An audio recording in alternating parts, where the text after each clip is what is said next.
Hi, Will. How you doing? Good. How are you? Oh, I'm so good. It's almost a daggone shame. You know, I coach my 13-year-old son's basketball team, and I can't tell you how excited those boys were that I'm talking to you today. Oh, man. Well, tell them I said, hey.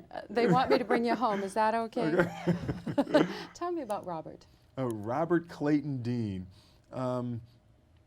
The exciting thing about playing that type of character is really, it's exciting and scary at the same time. I was completely stripped of my instincts. You know, my natural instincts are comedic, and this is a really, I mean, a couple little chuckles, but for the most part, this is a completely dramatic film.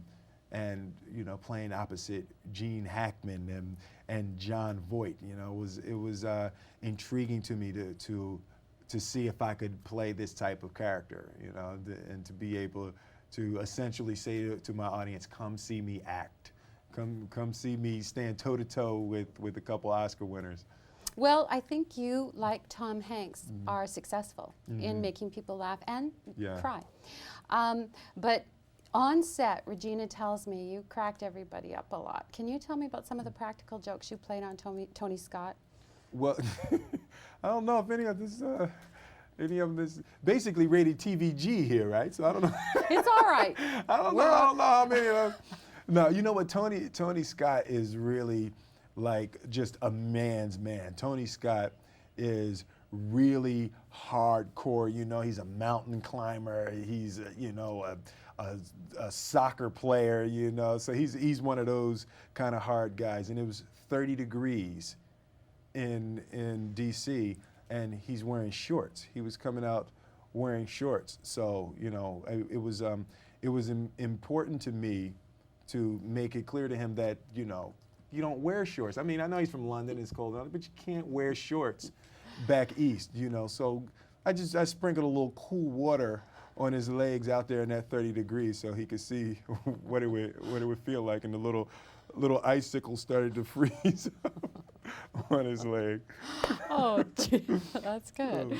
Now, I remember Jim Carrey saying, though, that he was tired on the set of Batman because he asked for a Coke and everybody broke up, you know? Does that ever happen to you? You're like, oh, no.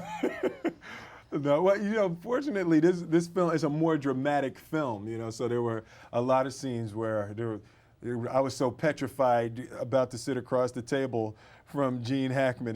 Nothing was funny to me at that point. I was like, oh, please, let's just get it over with. Let's just get it done. And yet he says you did a very good job.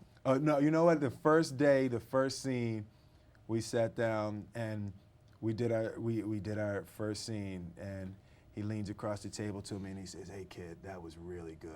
Good job. And then from there, I'm like, yes, I'm the man, I'm the man. You know, from that point, I was confident and I felt good, and I was ready to go. Now, Jerry Bruckheimer says he sees you with a couple of Oscars someday. There's only been one cool. African-American who's won an Best Actor Oscar, and you're going to break that. Wow, that would be cool. That would be cool. You know, I mean, that's something that's like not something I'm planning for, you know. I mean, now, however, if it is offered to me, I will not turn it down. But for me, the ultimate award is Saturday afternoon walking into a mall, you know, and how the kids react. That's the ultimate award for me. There's a lot of people that have Oscars that wouldn't be recognized in a mall on Saturday afternoon. I can walk in any mall, any city, in almost any country in the world, and I mean, that's the ultimate to me. This movie takes place over Christmas. Now, Will, you're so successful, you know, done so well. What the heck would anyone get you for Christmas? You know, I love practical gifts. I love gifts that I can actually use. Like fluff gifts aren't good for me. You know, I love things that, like, you know, my father got me a completely packed toolbox, and that was just, and now I wanted to fix stuff. You know, like that was such an amazing gift. Jada just got me golf balls with my name and my logo on them. See, you can never have too many golf balls, You know, so it's like things like that. It has to be practical gifts that I can use. Now, will you teach Trey and Jaden the way your father taught you when he made you build this great big brick wall? And then he said, there's nothing you can't do after you completed it. Are you going to do something like that for your boys? I don't know. I got to figure out what it is, but absolutely.